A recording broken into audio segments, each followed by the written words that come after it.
Yeah, let me get captions. Let me enable share screen in case I need to. And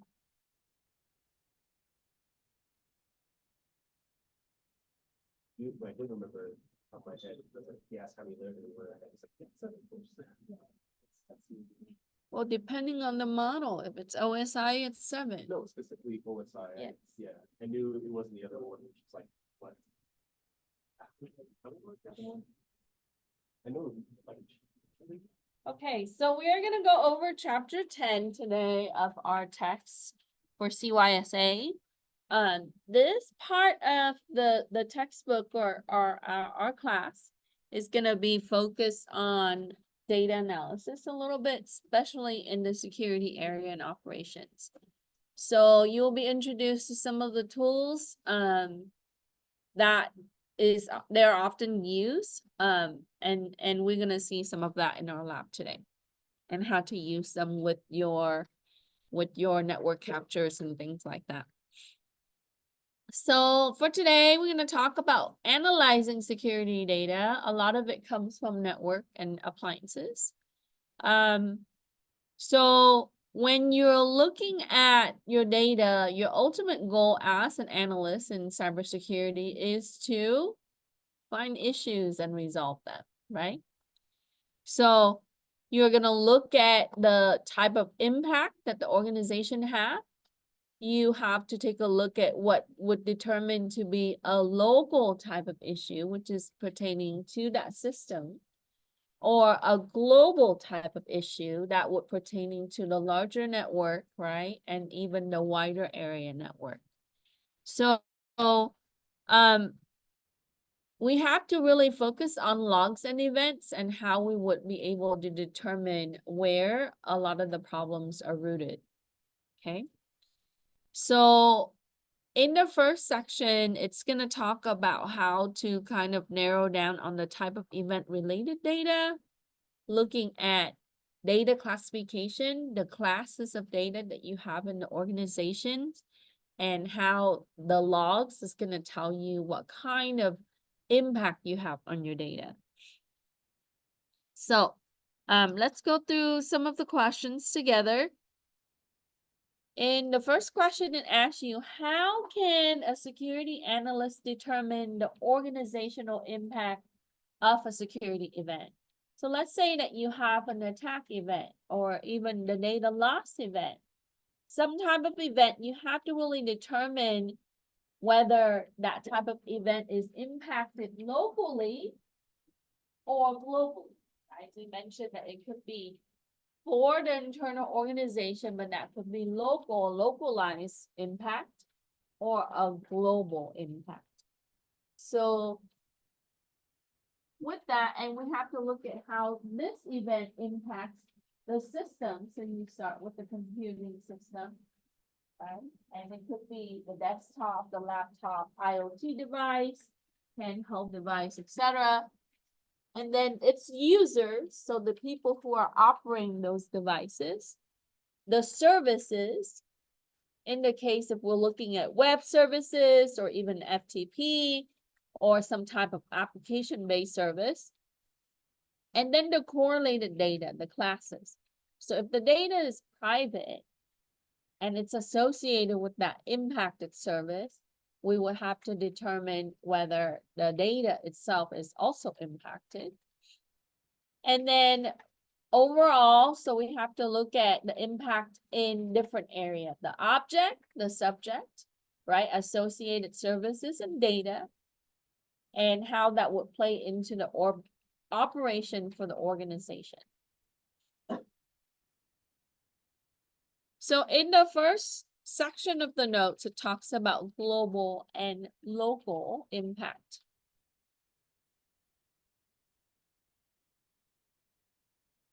So next we have to really determine where can we find the event information. And you're familiar with Windows systems as you've learned this in your prior class. You can find event viewer in Windows servers, in Windows systems, but other systems like security appliances and even your Linux servers, you can look at the logs to be able to identify the events. So we have to know what kind of events that exist, right? In the case that events is going to directly correlate to incidents and you're handling incidents. Hello. So the logs of the security appliances, your firewall, your proxy, your web application firewall, those could be software type of system, but also hardware on your networks. So security appliances, that's where we're gonna start because those actually detect and prevent. So they would keep logs of activities that were happening, right, at the boundary or inside the network. Then you can go into the logs of your system, your servers, and related technologies or aggregational technologies. So once you have your logs, what kind of tools can you use to identify security events? You can use SIEM or security management type of system. So security management and analysis tools. So if you're using SIEM, you're gonna find out that there are tools that are equipped with those applications or those systems.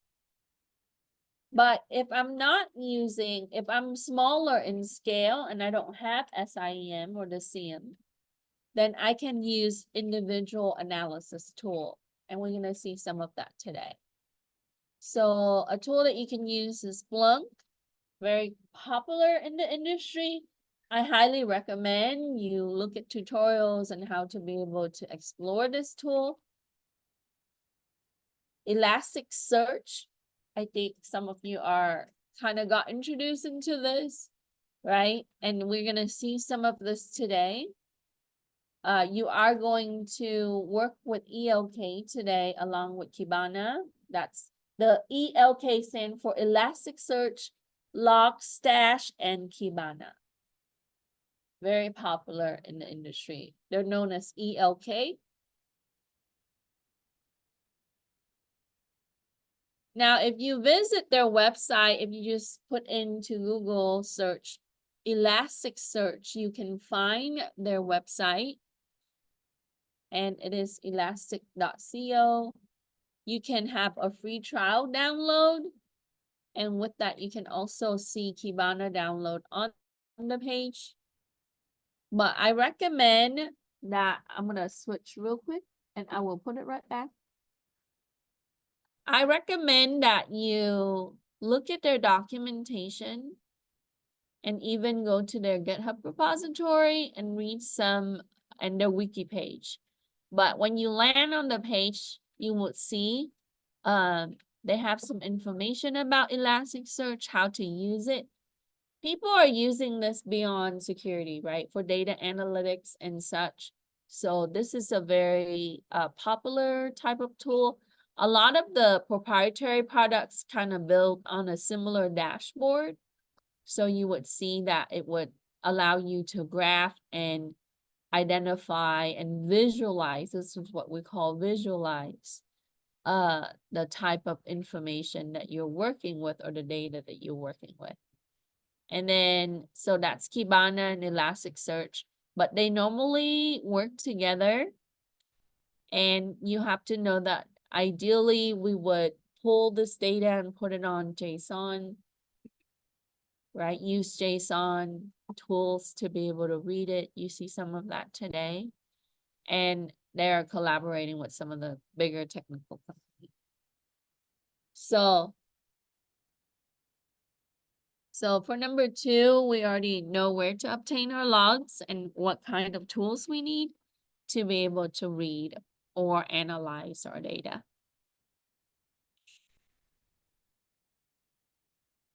Okay, so for the first part, right, it talks about looking at ELK stack, using tools in SIEM. That's gonna give you logging and be able to visualize and analyze your log. It also talks about localized impact. Is it an immediate impact of the event? Is the incident immediately impacting your organization compared to the total impact? So an example of this is like a single incident. Is it a sign of a larger compromise? So let's say that if you have data breach, is that going to be a single incident independent from a future potential incidents? Or is it an incident that can lead to a larger incident, a larger compromise, a larger attack, right? So as an analyst, you have to really dissect that and be able to really determine how is it impacting. So with that, we need to do a trend analysis. So understanding what is occurring across your organization, especially in your network, right? That's why we're using Wireshark. That's why we're using a lot of the protocol analyzer tool. We want to achieve and determine the baseline or the normal level of our network performance, right? And you can do trend analysis on your firewall, especially if you're running DMZ. You can do trend analysis on, and with that, you'll be able to determine whether the probability of being attacked, right, based on current data and historical data. So pulling what's happening now and what's happening in the past is going to give you some picture about what could potentially impact your organization through trend analysis. This is why stats is important in this part of the career. So for 3, it asks you, why is trend analysis important in security operations?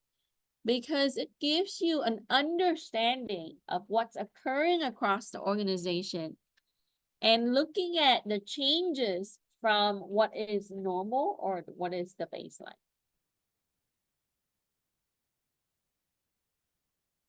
So with that understanding, we can, number 1, improve our practices, right? We might have to go back and do configuration and change management if we're closing out some of the security gap technically.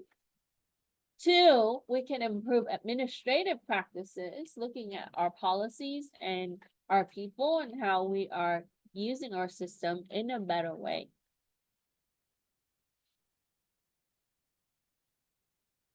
And 3, we would be able to use that and be able to meet compliance purposes by improving our security from the base.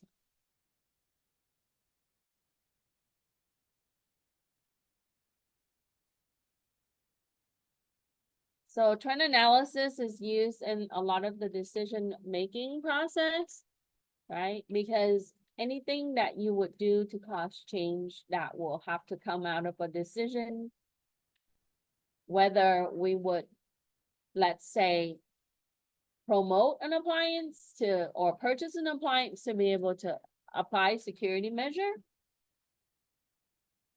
or we would retire certain type of system or upgrade or install new applications. And with those changes, you have to have evidence, and trend analysis is going to give you evidence. Facts.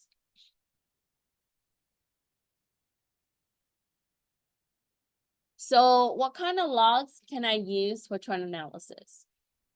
We'll start with application logs, because applications would use services, right? And a lot of the times user authenticate to the application to access the application and generate files. So applications plays an important role for security analysis. And your application could be a native application. That means that something that you installed on the system, right? And then be able to run.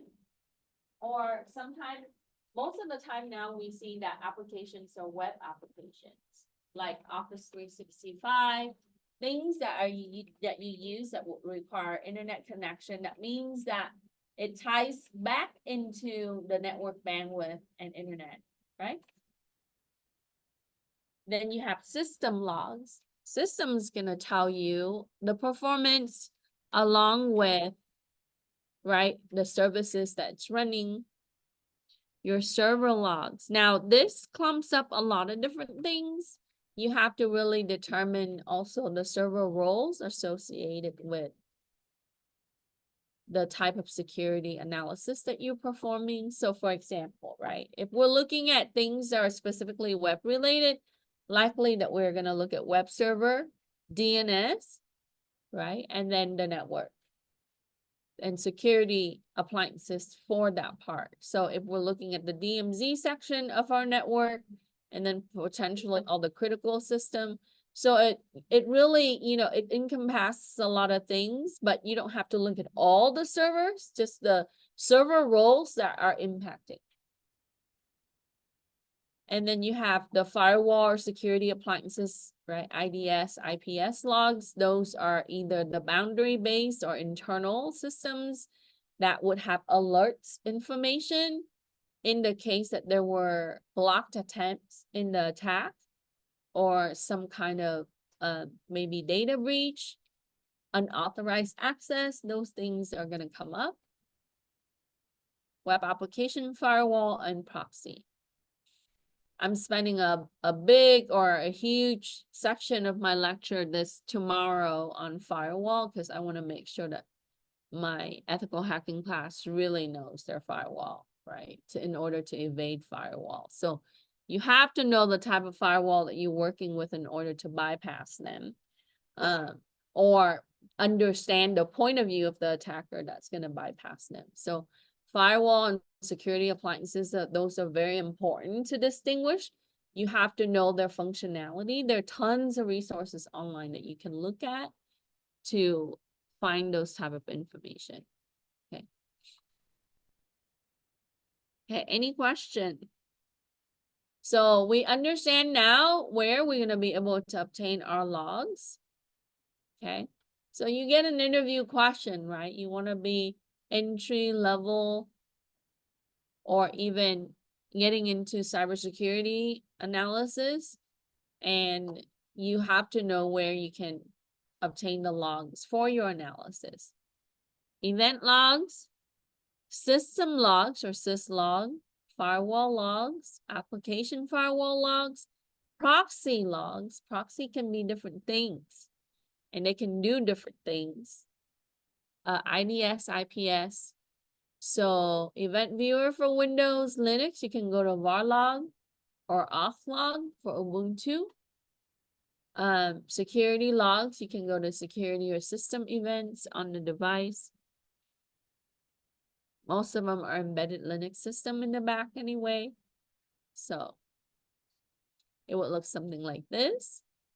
So firewall logs, depending on the firewall. So most of you already took 27, so you should know this, right? A packet filtering firewall, what kind of logs is it going to contain? If I'm using a packet filtering firewall, what kind of information am I going to find? What's the name? Packet filtering, right? What kind of information on the packet I can get? So if I'm looking for denial of service attack, right, using the logs, and I'm looking at the packet filtering firewall logs, is it going to tell me something about potential or historical denial of service attack? Yes, right? Denial of service attack usually is just basically floor your resource based on a lot of attempt in the request. It's going to come in from a certain source. Let's say that I'm just doing denial of service attack, not distributed denial of service attack. It's going to show, let's say, 10,000 requests from that same IP address. So because it's packet filtering, it's going to give you information about the packets, right? If it blocked the denial of service attempt, it's going to say, oh, it blocked the attempt from this IP address. So when you're looking at the firewall logs, ask yourself what kind of information that you need to find for your analysis, right? Because It could be different things. When you're looking at attacks, it's different things that you need to pull compared to, let's say, somebody is trying to go in and leave a back door, right? That might be not as apparent as the denial of service attack, but in the denial of service attack, we can also see information like ports, the protocol, right? If they're doing denial of service on your web server, you should see that. That's for your service. And then source and destination IP, that's going to contain it. So these security appliance logs are very important, okay? Web application firewall. This thing is actually more useful than the regular firewall information if you're looking at web services or application, right? Hence the name. So it filters attacks based on the rules, and the rules that are set by the organization. We don't use the default. So you have to go through, and you can use tools to be able to filter out, right? You already know how to do filter in Linux. You can use grep. And then you can also import all your data into CVS or CSV, I'm sorry, comma separated type of file, and then you'll be able to filter or use, web-based or even native application to be able to analyze, right? Open source or not, okay? So a lot of these things are important. Okay, coming back to our question here. So we already see the logs, what they kind of look like. And with your security management system rules, these are just rules that we set so that way it will sound off the alarm. So in the case, let's say that someone is attempting to do escalation of privilege, right? Coming in, logging in as a regular user, but trying to change maybe their privilege by adding themselves to different groups, changing their group membership in our authentication directory or our system. So if we have the proper rule set, the alarm will go off, because SIEM, it would have a way to allow you to control different areas, especially with access. Now, when your alarm goes off, that is just detection, okay? But you're going to have to take action after the alarm goes off. So it's going to give you some form of alert, whether it's in the form of email or text message, which most newer system would have. And it would say that these are the violation or the unwanted actions, okay? Sometimes it would also give you information about the vulnerability or the risk that's related if it is defined in the system. So as an incident response person, you have to take a look at that notification and you have to carry out the next action, depending on, the type of event that happens. If it's malware, right, you would have a set of procedure and define policy for how to address malware in your security plan. Any question?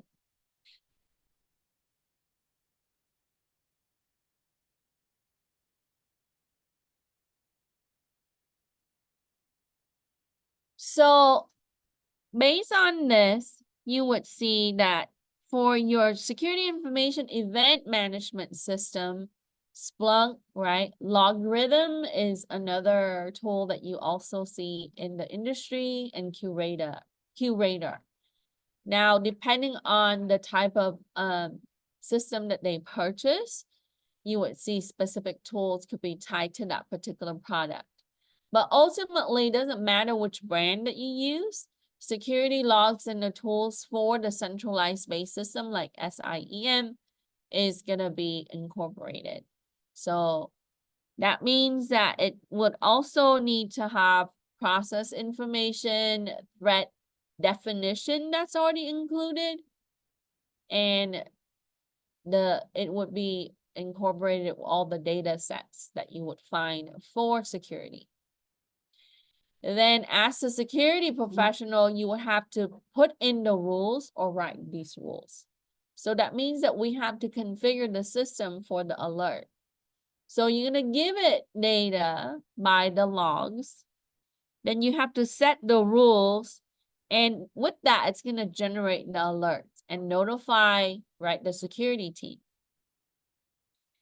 And then on sometime we can incorporate the security appliance and the system for response, right? In the case that if we buy a certain product that's able to block things, right? Then like an IPS, it would be able to have an active response to that.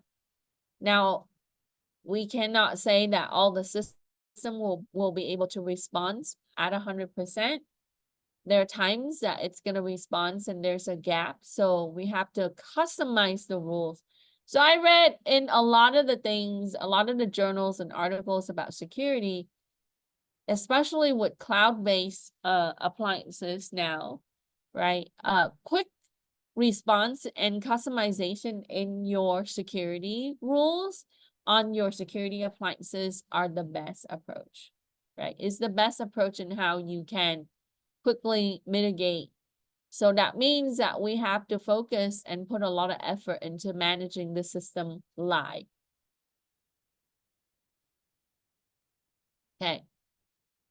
So we can use a dashboard and it's going to give you the status of your rules, where your data is coming from. And in some of the more advanced system, it's going to say, hey, what thing do you want to do with this? What kind of action? Do you want to block or allow, right? Those are usually the things that security appliances, security system is going to tell you.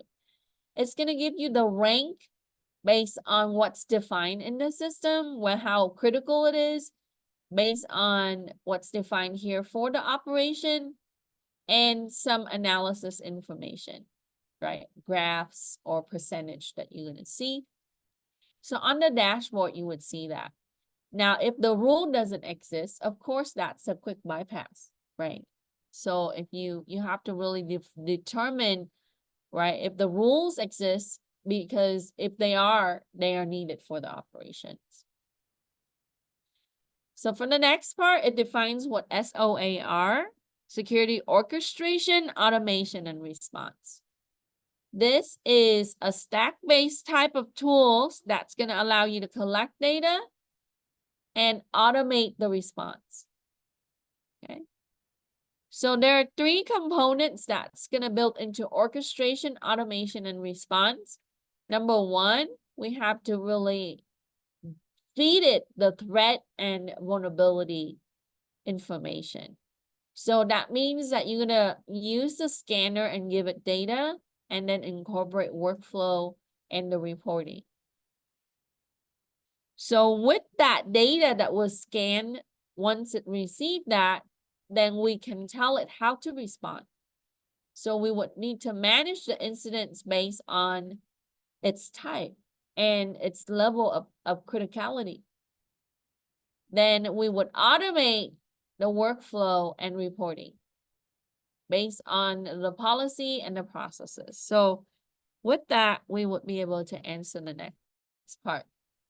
So the 3 major components of orchestration, automation, and response and security, or SOAR, threat and vulnerability management, that's a big area because that's where you're going to build your data, right? You're going to have to give it information on what would be considered a threat. What are some of the vulnerabilities? And then security incidents response, your SIR. And each incident would be different based on its type, its level of criticality, right? Level of impact. Security operation automation. So that would lead us to the next question. What are some of the tools that you can use for SOAR? We mentioned Splunk before. Splunk is useful for this. Rapid7 also provide some tools for you to implement threat vulnerability management, incident response, and automation. IBM Q Radar.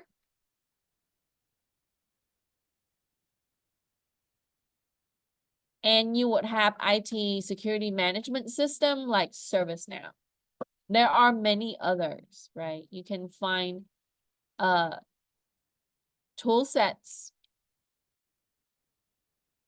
available. Some of them are proprietary where you have to buy the license, and then some of them are freely available.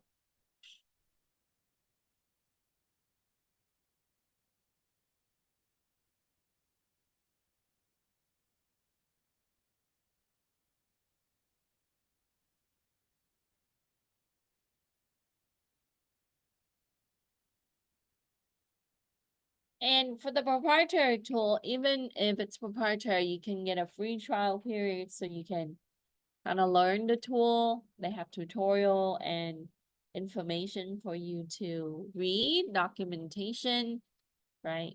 How to get started. Those things are important. You have to understand that cybersecurity, as the nature of the industry, is about tools and technology.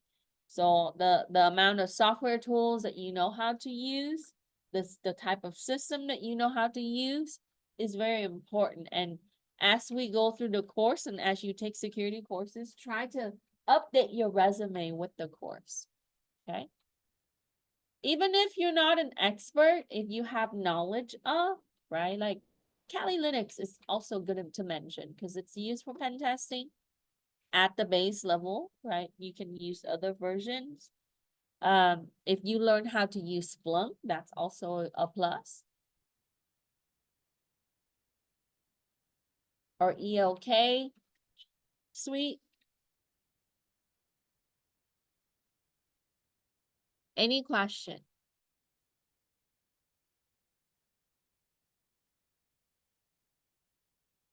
Okay. So the tools are listed here on page 3 of your notes. Now, when we do endpoint system analysis, those are going to be your systems that would be connected to your network. For example, your desktop PC, your tablets, your handheld devices, etc. Those would be your endpoints. And when we do analysis for them, they are slightly different than when you do it for your security appliance and your servers. On the servers, we do have malware analysis if it deals with email or files, but for the endpoints, you would start with malware analysis. Okay. That will give you the information because about how that system will be impacted by malware. Often that you would see that it's downloaded or transferred via email. So in malware analysis, we have to do reverse engineering. We have to apply heuristic analysis methods, and heuristic is really looking at behavior of the code, of the malicious code. And you would need to take a look at your malware package. So in reverse engineering, you have to look at the binary files. Sometimes you have to decompile the malicious code and then rebuild it in a tested environment. So malware analysis is a big area for many security firms. So here it gives you the breakdown for reverse engineering. So you would need disassembler, debugger, unpacker. You need to look at your code with the binary analysis tool. And then you would need to look at your malware packages, looking at the version, who wrote them, how they were released, how they were distributed and modified, the functionality. So you can break them down to each function block and be able to see, right? And then for the construction with that. So it gives you the details for each of those components for the tool. And there are tools for you to look at the heuristic. You have to decompile the binary file and you need to compare the code 2 example that you can find. Then you're gonna run it in a container or a virtual environment. Ideally, we want to have it in a tested, isolated environment, so it's not gonna spread and impact. And you can use VirusTotal and other resources to be able to submit the program if it's not found, if you cannot determine whether that malicious code is defined or known. And for memory analysis, you can look at how much memory is used for a certain application, looking at process ID and available memory. So from an attacker standpoint, if I'm doing an denial of service attack, I'm going to address a few things: your processor and your RAM. That's it. If your server runs on low end, very few core, and low amount of memory, I will take you down. Okay. So memory analysis is truly crucial in the availability part of the CIA for our objectives.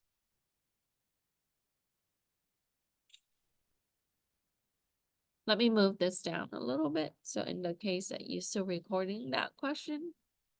So for question 8, it asks you, in malware analysis, what type of tools can be used for reverse engineering? You need a disassembler, debuggers, monitoring tools, unpackers, code and binary analysis tools to pull apart the malware packages and determine what they do, their functionality, who's the author, and how it's constructed.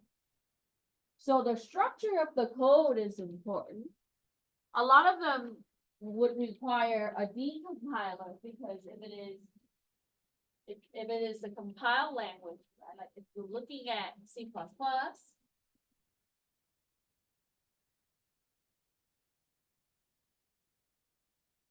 so the compiler, it would be used to build the program, but if we need to reverse it, we need to decompile it. So you need, and for the disassembler, so I'm teaching assembly right now, right? CIS11, some of you might have taken it before, some of you have not seen it.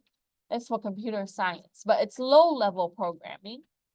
So when you write low-level programming, basically you can write instruction for the keyboard, right, to listen, and you basically use instruction for your processor. Okay, and we simply use cache or temporary storage in the processor to store those type of instructions. And your computer, at the low level, it is a calculator. So with that, when you build those programs, you have to assemble the program, or you use an assembler, depending on the language in the processor. So to reverse it, you have to disassemble it. Things like compiler, it can be written in assembly language, right? And that we would see. So that the disassembler is the reverse tool for the assembler. That means that we would return it back to the code before it was assembled. Okay. So you actually use low-level instruction every day. Every time you touch your phone screen, right? Because it needs an instruction to sense the heat from your finger touching on your touch screen in order to open an app, or turn on the screen where it would ask you to log in with your PIN or swipe or biometrics or so on, right? A lot of the things we use, so the hardware needs to really understand what kind of signal that needs to be received or sent, and so on. So assembly language is mostly for processor and hardware devices. So you can use that for firmware, writing firmware, drivers, even search engine.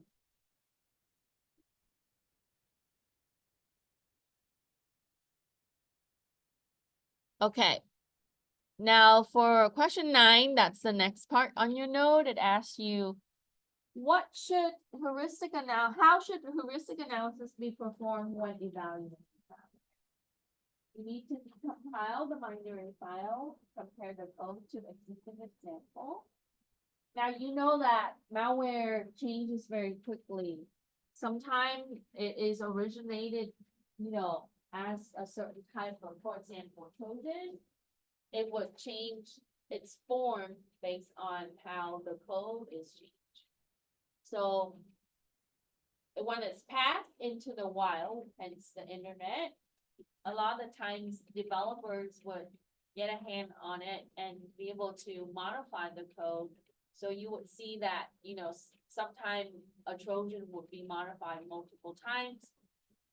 Depending on the objective of the program, right? If they want to use the malware for a certain purpose, they would modify its functionality.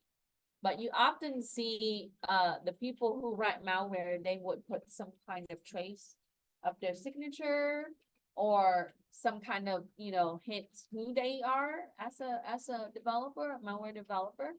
So you do see some of that, but not all malware would have that kind of information.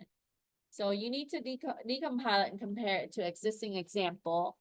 So how can they tell whether it is this type of virus or this type of Trojan or this type of polymorphic malware? It's really a comparison to what's known. Okay. And you can also always submit it and they would have researcher and engineers that will be able to look at that if you don't have the resource to research it.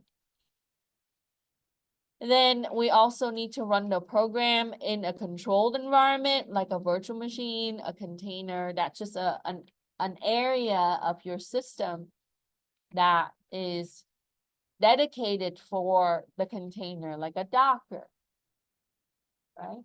Or if you ever run virtual machine for Python or programming languages, basically it goes into that mode. It is stored in a certain location. It's cached in a certain location, but your physical machine, when you're doing this, needs to be isolated and controlled, okay? They say that you can use virtual machines and things, but again, that's just a location that you would be dedicated for that type of system.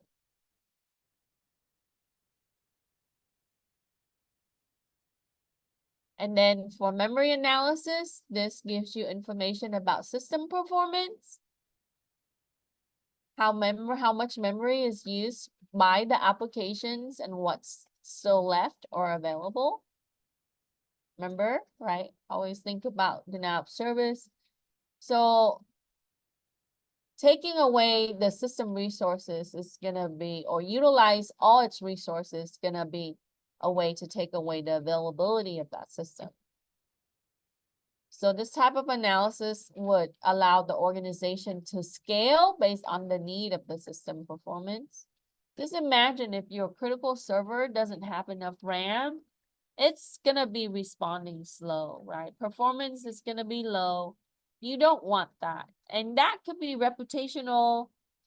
If we're doing e-commerce type of website, you don't want transactions to be processed slow. Your network throughput needs to be adequate and your response in your web application needs to be adequate.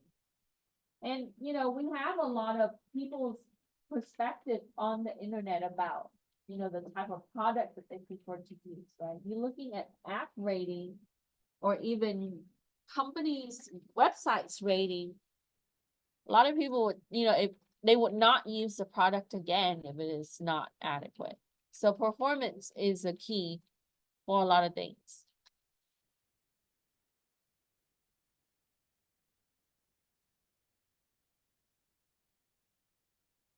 So I can predict maybe 4 years from now, I might need to have upgrades in my software, etc., based on analysis for my RAM and my processes.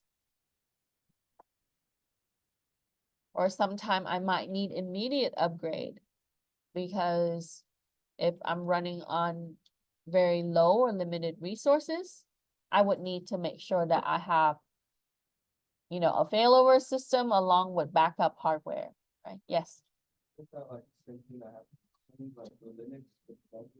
Yeah, Brandon was saying too. Yeah. So when you're looking at, a lot of times there's only a few things that they really address, right? A way to capitalize on your resource, a way to take your resource, right? A way to remove your resource. So that's really the things that we focus on in security, how to make sure that we protect our resource. That's the end game, right? That's our ultimate goal, is to protect our resource.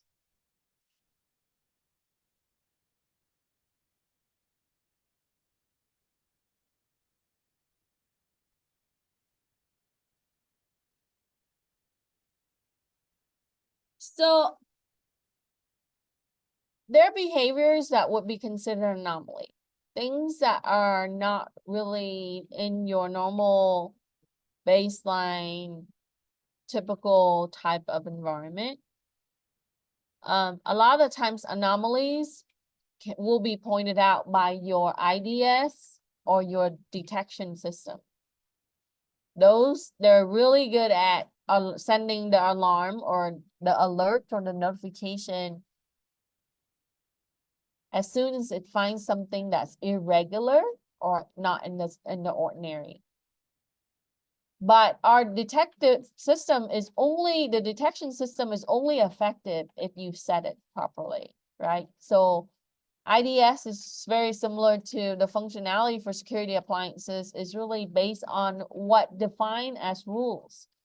So let's think about your house alarm, right? Your house alarm mechanism is that it would sound off a really loud noise if any kind of door is ajar, right? Or open, or attempt to open, shaking or breaking of the door or windows.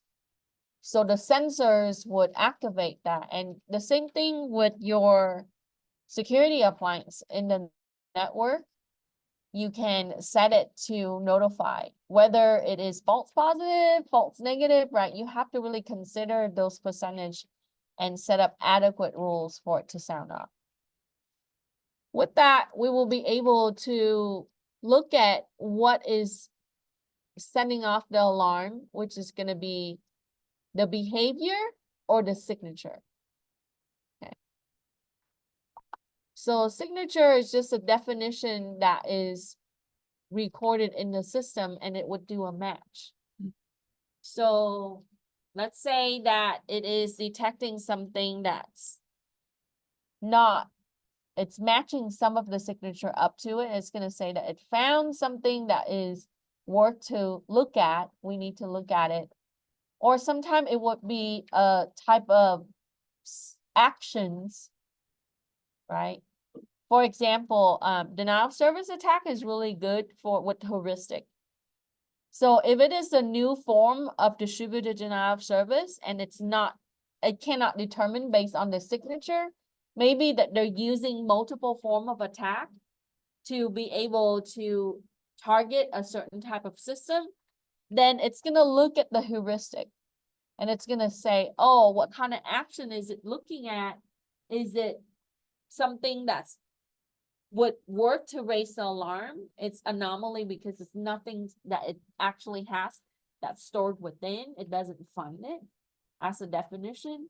So heuristic, if it's behavior or actions that causes it, it would sound off the alarm. Okay. And here I put down that it compares it to the baseline, what's already been there and recorded. And it's going to use a checklist of the configuration information or likely problems. So these systems, it's really how you configure it and what kind of data you give it. That's really important. A lot of the times, system cannot detect attacks or threats. It's because they don't have all the updates. I'm not talking about running patches and things. That's a plus, that's needed, right? But you also need to give it current, new, right, data and definitions and behavior. Okay, so it becomes more intuitive. Now they have AI equipped type, but AI is still going to rely on existing data for prediction.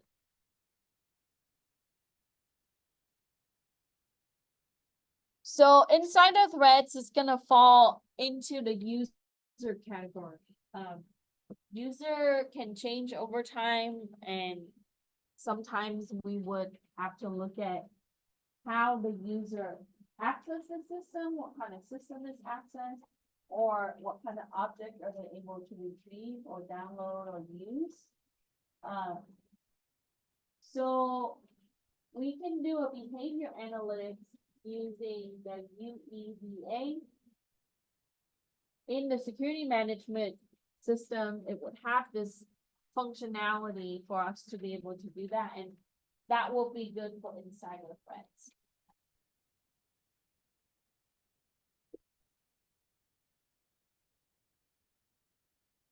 So we'll look at the user, their identity as an individual and also their memberships. And their associated access to various components of the network. For example, if they're accessing the endpoints, how they're accessing the network, right? So it's behavior on the network, on the system, on the application, and a lot of these things. So it's gonna draw the data, it's gonna build, right, the information for the user accounts and their groups. And then based on that, it's gonna give you some information that you can use for analysis.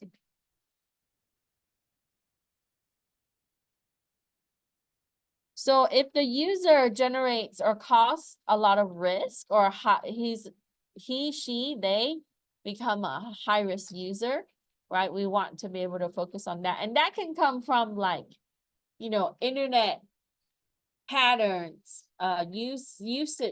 usage time, resource usage. There's a lot of things that would go into the UEBA area.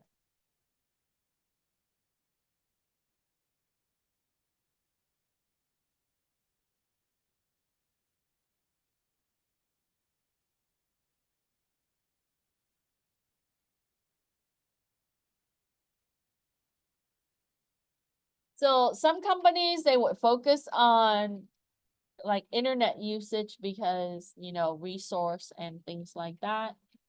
How effective are the users on companies' time and so on, right? And then other companies, they would look at, the patterns in usage on the system itself.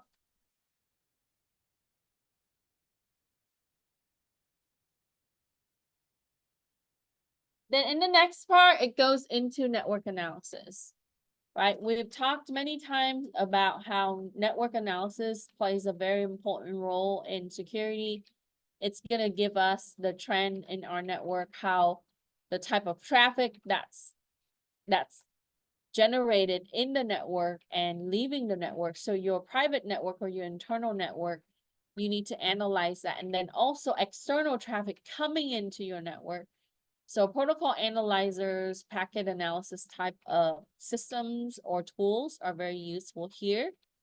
So network analysis should include content about the packets that are sent, where it's coming from, so the destination or where it's going to and where it's coming from, source and destination of your packets, the overall flow. So flow rate is very important. That really tells you how the network quality of service is features incorporated, and also load balancing and performance and bandwidth. And then individual packets and protocol use. So the protocols and packet information really tells us about potential attack, and also the services, the vulnerability in the services that we use or we have on our network.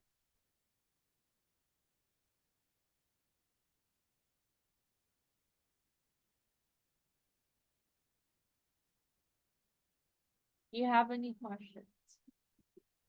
So leaving this program, whether you are going for the degree or a short certificate, ultimately we must, right? We must know protocols, and we must know how to be able to work with network appliances, reading IP addresses, looking at IP header, TCP headers, using monitoring tools. Because in this industry, it's about ports, protocols, networking, and vulnerabilities, right? That's really what you're working with for the majority of the time. Any question?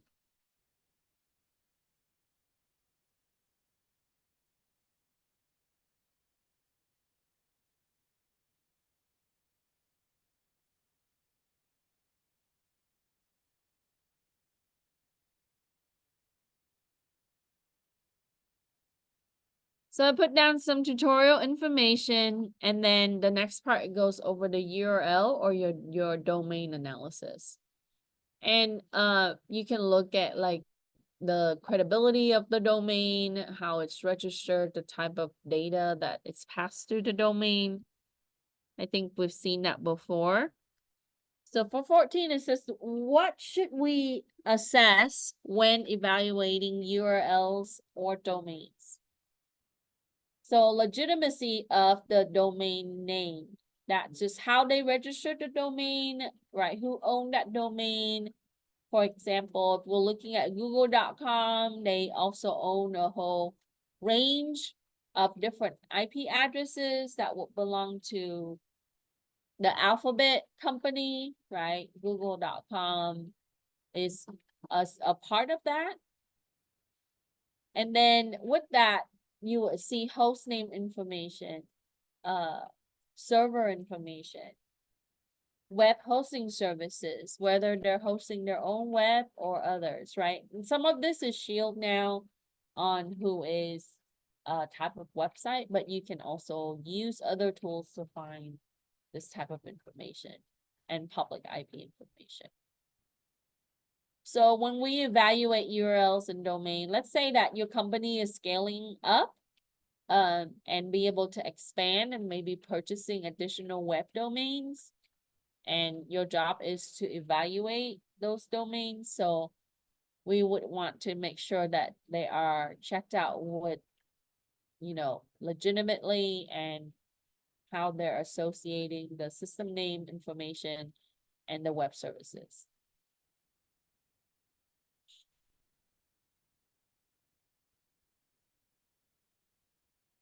They have websites now that rank also, right? The domain information. So especially if they're tied to like other server roles.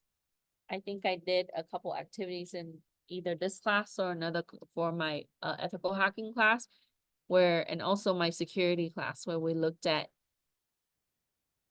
the credibility of the domain and so on. So there are many tools like that.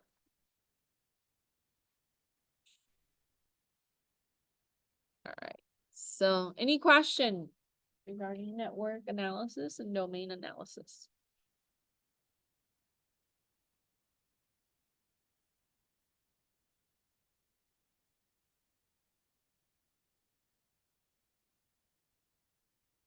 So in the past, you probably hear like domain squatting. You guys know what that is? What is it?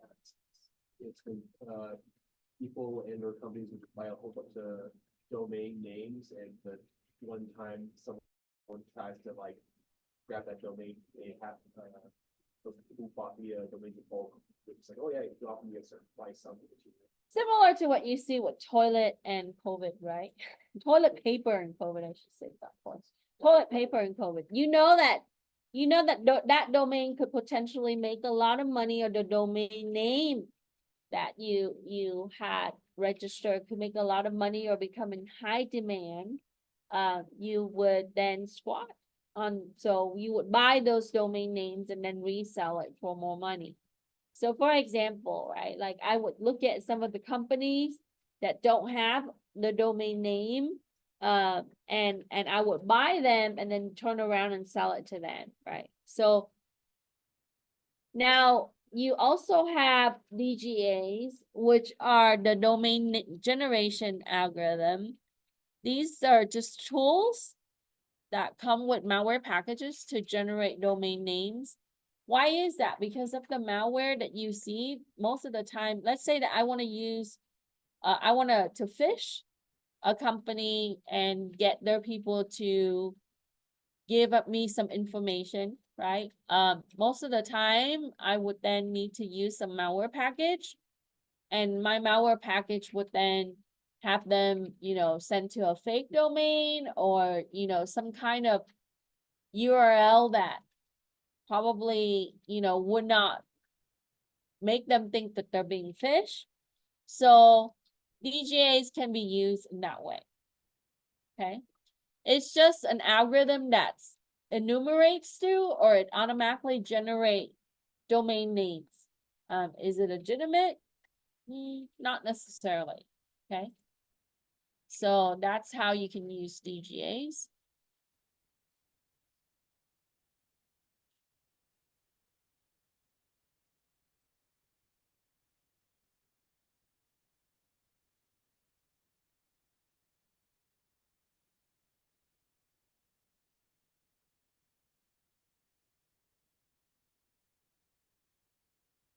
Okay, so before we go into fast flux, I think you guys are already so DGA information is right here. And then if you want to check to see if the websites that you're looking at, there are safe browsing with your Chrome browser or google.com. There are other tools that you can use, but you can also use a website to check a website. This is always a good way to look for water holes or the malicious sites that might embed things. And if you work for K through 12, they filter all their websites, because by regulation for the kids that are 17 years and younger, they cannot visit all the websites. You know that already, right? They shouldn't. At home, they might be able to if they have a very flexible home life.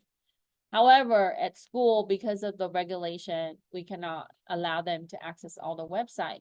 Even when they visit YouTube, their content that also needs to be filtered for kids. So with that, you have to implement, right, all of these blacklisting, whitelisting, access control lists on for your security measure, especially when you're dealing with kids that are minor. And then in this section, it talks about DNS query for CM tool that uses IP address, reputation, type of domain. So it does check that and correlate that with the DGA infrastructure. So fast flux DNS, this is automatically registering and re-registering DNS entry as part of the botnet and other activities. So they would use botnet to be able to, register for a domain name, re-register it. There are two types of model, the single flux and the double flux. The single flux, it would then register the addresses as part of the DNS address, and you know that that belongs to the A record. So whenever I have a DNS, it associates the public IP to the domain name by the A record. And so with that, when combined with a short period of time, the live records would then do a round robin, so that way it can find like the domain quickly and by trying different systems. So that way it would disguise the malicious system. So they do this for like water hole purpose. You see a lot of that. Out of all the multi-million type of websites that we see out there, right? You would see quite a few water hole. We would then have double flux. This is similar into the single flux, but it does register and deregister for the servers using the zone. So this is a way that it would then cause confusion and then be able to pin the malicious system. Okay. So that would be for the answer for 16. It says, describe the challenge in identifying malicious sites or domain when attackers are using fast flux DNS. because fast flux DNS disguise the DNS a record. You can't really distinguish whether it is a normal website or a normal domain or a malicious domain because the record is hidden or disguised. And they can only do that for a short period of time. So if you're putting it through, like those checker tool, it might not be able to determine that right away. And so with that, they can register and make it look legitimate and then deregister it in a short period of time for the public DNS. And with the double flux, it would do that, the register and the deregistering, which causes the confusion of the tool, so it cannot detect whether that website is malicious or not. So using the tool, you can't really trust the tool outcome or the result from those tool 100% because of this, right? You just need to know that there's fast flux and other things that are used to make the website look legitimate, but it might not be legitimate. Okay. So the rule of thumbs in security is we don't only use a set of results from one tool, we use multiple sets of results from similar tools, right? That's just scientific approach. If you have the same result output from different tools, then you know that your result is somewhat accurate. And then you can narrow down on the accuracy percentage based on that. And as you do it repeatedly many times, right? So you have to look at how many trials that you have to do in order to generate a certain percentage of accuracy. Right? So if I'm running like one tool and it says this is a legitimate website, well, you can't really trust that one result. You have to use multiple tools, but you have to keep in mind that they have technology or tools or resources like FastFlux that register a DNS and quickly deregister it, that makes it look real, legitimate, but it's not.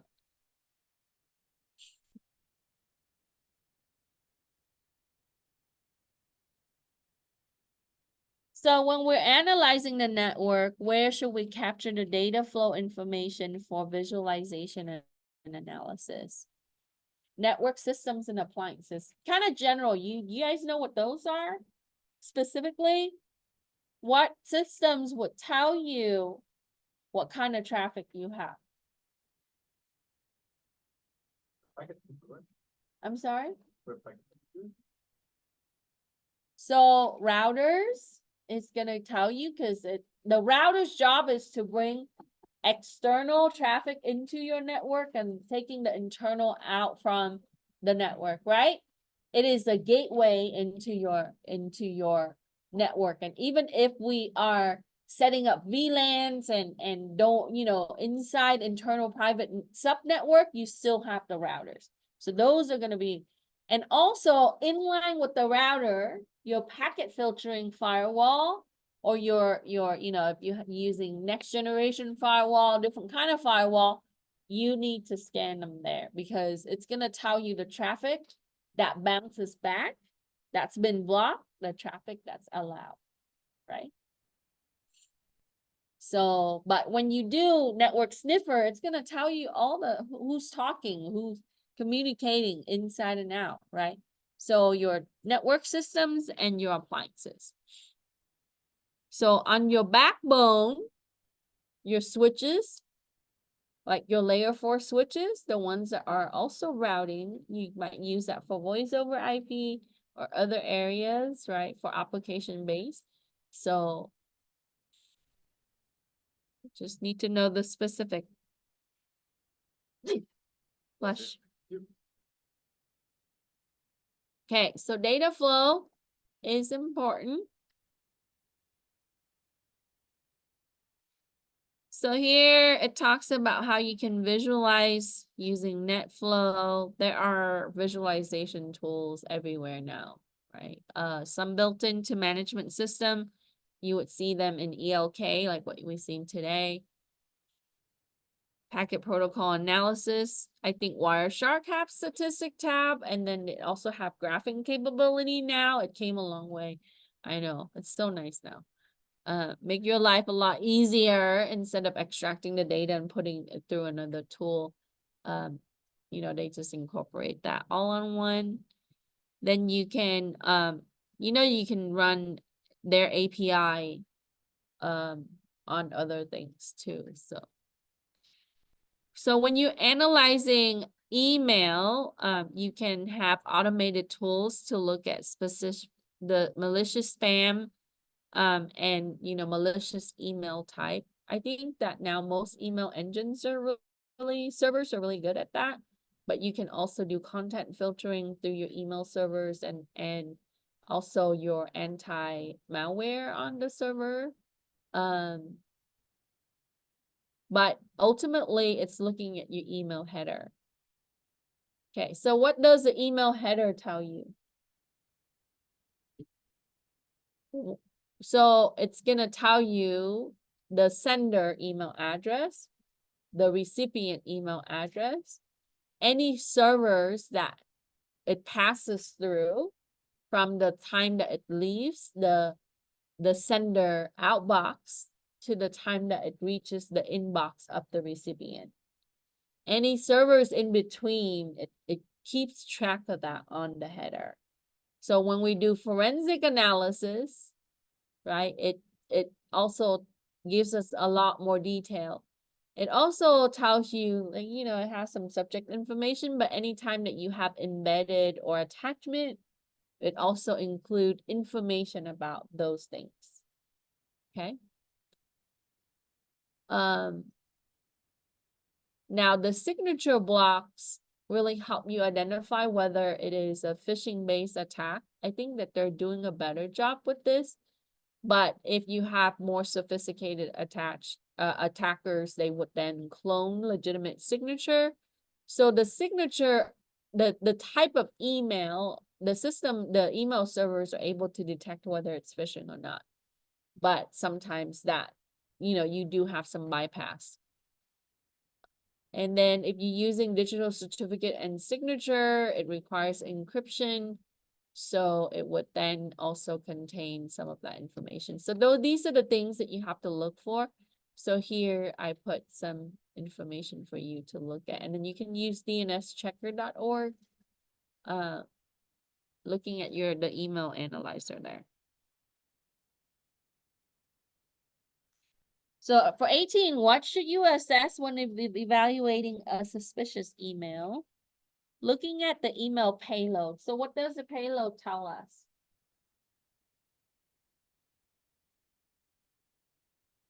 For those of you who aspire to be an ethical hacker, you should know this. What is the payload going to tell us?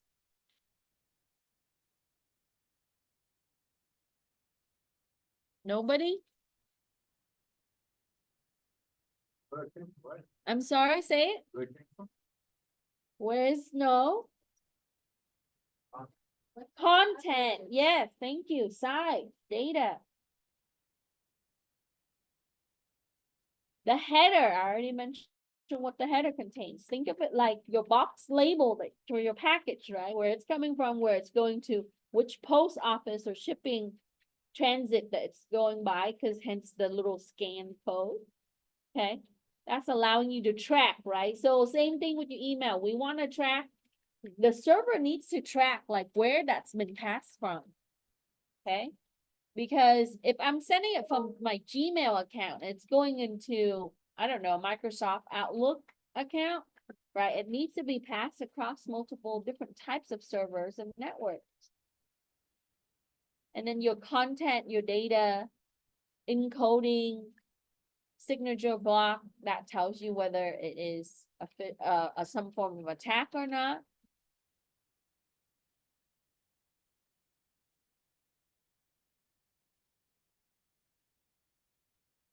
What type of technology can be used to protect your email in addition to header analysis? So you can use a thing called domain keys identified mail. That's DKIM, DKIM. We can also implement policies such as sender policy framework. You guys ever, found an email and you want to block that, right? You just add it. So when you do that, it updates the rule. It updates, the list of sender. So in the future, if they're sending it to you again, it automatically go to blocked section of your email inbox. Same thing with when you're blocking a phone number, right? It just adds it to the system. So when that number is trying to contact you, it just goes and look at the list, the access list, whether it should pass that call through or not. So sender policy framework allows you to check against who's the sender, whether they're allowed or not. There's also domain-based message authentication, reporting and conformance, your DMARC. So these are existing technologies that you can incorporate, but then also they have other products that would have similar type of technology that you can implement. I've seen many solutions on email content filtering, right? Like things like for data loss prevention, like things that look like social security number, healthcare information, private health information. So you can set up the rule, how like the digit, the things that look like social security number or driver license, things like that, bank account, credit card information that can be passed in plain text. It would need additional authorization or approval for it to go through. Now, if you're doing that, and if you're not filtering content that goes to their cloud drive, like OneDrive or Google Drive, then you're just doing 50% of the job, because people can still upload their data to do data leak, right? So we want to make sure that we protect our area. Layered security. So how can an organization allow or reject email from a certain set of servers? You can set up SPF or sender policy framework. And within that, we would also need to set up rules on our firewall. So that way, when a server is trying to forward or pass certain email, then it can get blocked. And you see this with spam or phishing based type email.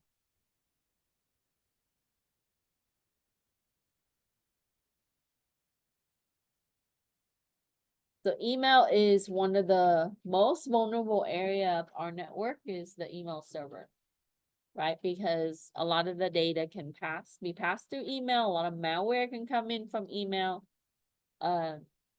So because you have data in motion and you have malicious files that can be using the email to get into the network, that's an area that's much needed for security. Okay. So Microsoft use MX, Microsoft Exchange. Like when you're using your RCCD email, they're using Exchange there.